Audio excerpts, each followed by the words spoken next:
Yes, I can confirm what you said about the sugar, wheat, artificial things. For the hyperactivity also, they have a lot of additives that should be avoided, and all the sweet for epilepsy too.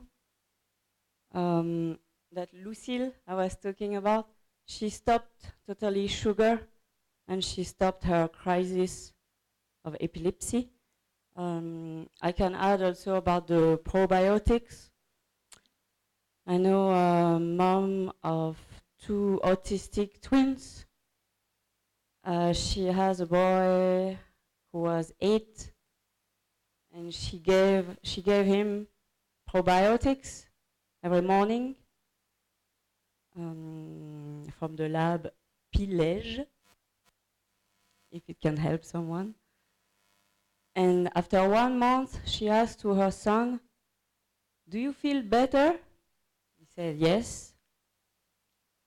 "Where do you feel better?" And he said, "In my head." And that's coming from the intestines. So that's now proven. Yes, there is. You have a book from Natasha Campbell. She's from USA, and she wrote about the gap syndrome. So you can change a lot with the food. Even for the schizophrenic, when they stop the gluten, wheat, and sugar, a lot of changes happen, good changes. Yes.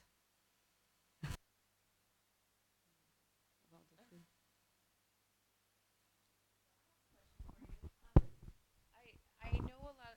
Thank you. I have several friends who have autistic children, and some of them are severely Yes. autistic, and some are less than. And um, there seems to be a pattern of an ability to physically touch them and to interact with them, and then um, uh, oftentimes a pattern of "don't touch me, don't have anything to do with me." Have you found anything that sparks more of that ability to physically touch? Because it seems to help to heal them once they get past it. But to be able to open that door with some of the children is very difficult.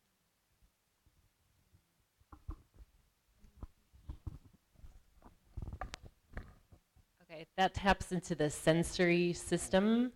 Um, Information from our senses of the body and the environment, they travel up through pathways into our body and our nervous system, and it gets processed, and an adaptive response for the situation should come out. So what I described, kids that have some issues like sensory or hyper sensitivity to touch or hearing or noise, there's a short circuit in the wiring somewhere in the system, the information coming in, being processed or going out. And it could look different from the morning to the afternoon, from day to day. But what I would recommend for the touch situation, deep touch is more comforting. So you want to avoid tickling or like soft stroking. You want to avoid approaching them from behind. And a lot of times the face and the stomach are very sensitive. So those are some areas that you want to avoid as well.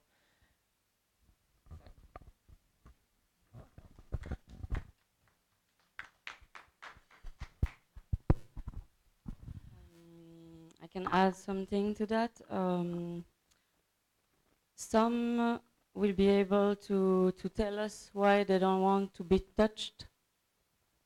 But if we explain that they can finally be heard, sometimes for the first time of their lives, that can change the things. Then they can come over and they will let you take their hands. And then you can also ask them questions like, why don't you sleep at night? Why are you screaming when these things happen, or when you see that person, or where you are in this place?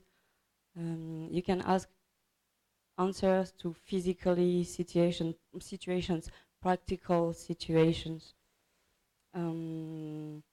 But the reasons why they do the things they do will be different. So the facilitated communication is also a way to individualize the approaches and to know the reason why they do and what they do and the way they behave. Some scientific and others, and the parents, some parents are really amazed of when they see how long their kids can focus for a session. They're really amazed. They are sometimes really agitated. They don't want to be touched. But the fact to know that they will be able to express themselves and be heard and to be seen as who they are, be seen for their inside, for interiority, that will change a lot of things. And they will focus a lot. They will focus a lot more. That is really astonishing.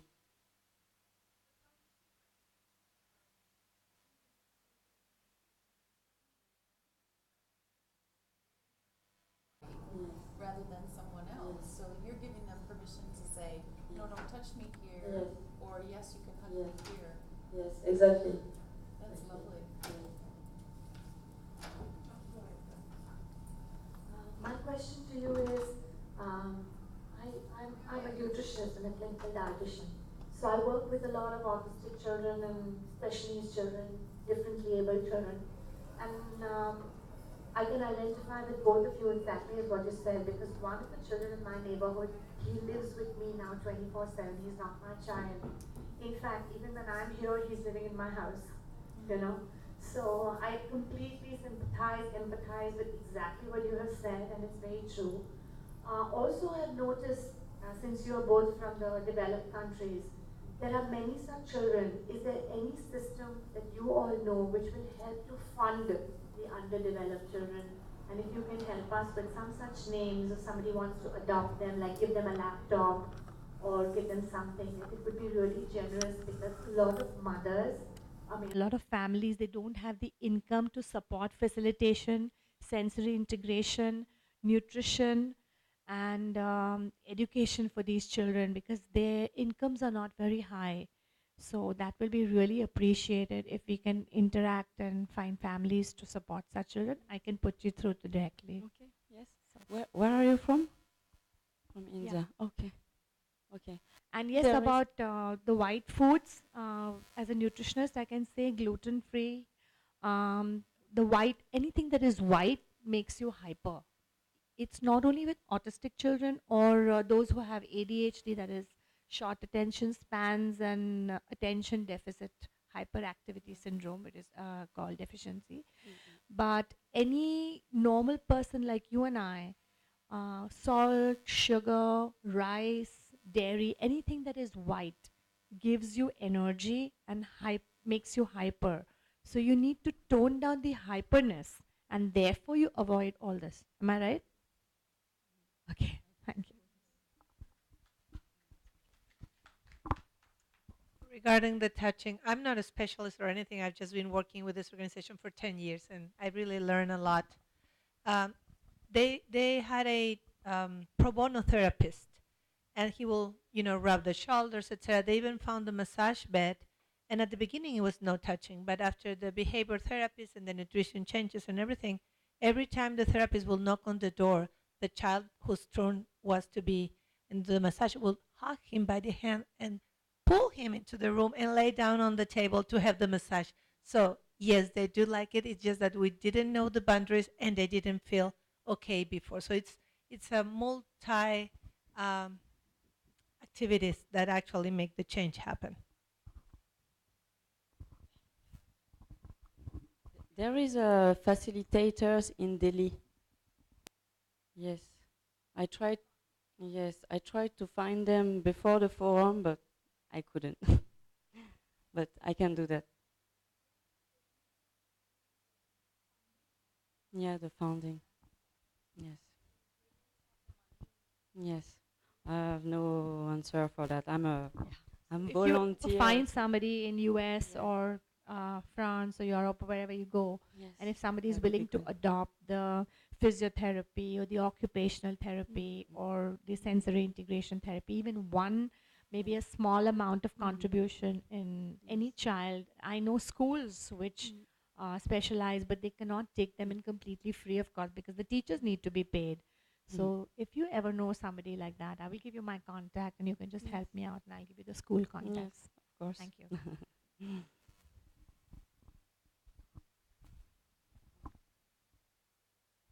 Anyone? Anyone?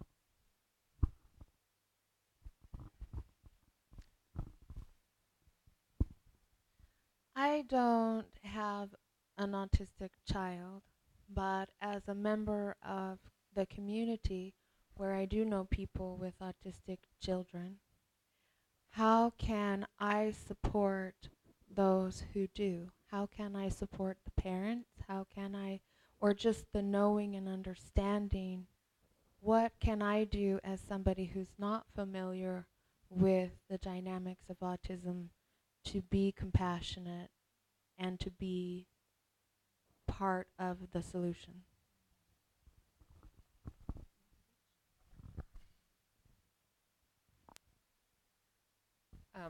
I would, just like you said, I would start off, being compassionate. A lot of parents I work with, they feel that they're judged. They might be out in the grocery store and their child is just very, very upset and crying and screaming, and I've heard stories where people have approached the parents and saying, "You're not a good parent, and what are you doing to your child?" And so I think it takes just a lot of understanding and compassion and being open-minded, and also perhaps offering a smile or to the parent and just asking if there's something that you can do to assist them.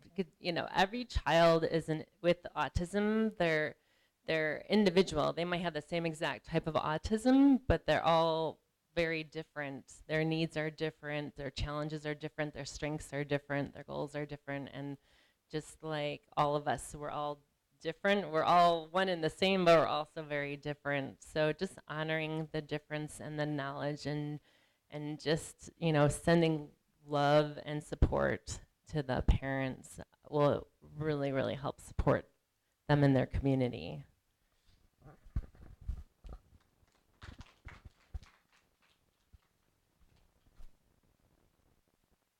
I would add also that the important thing is to recognize their intelligence at any time, because that's what they ask deeply, and to show the parents that we know that their children are intelligent and have their own thoughts and desires and needs.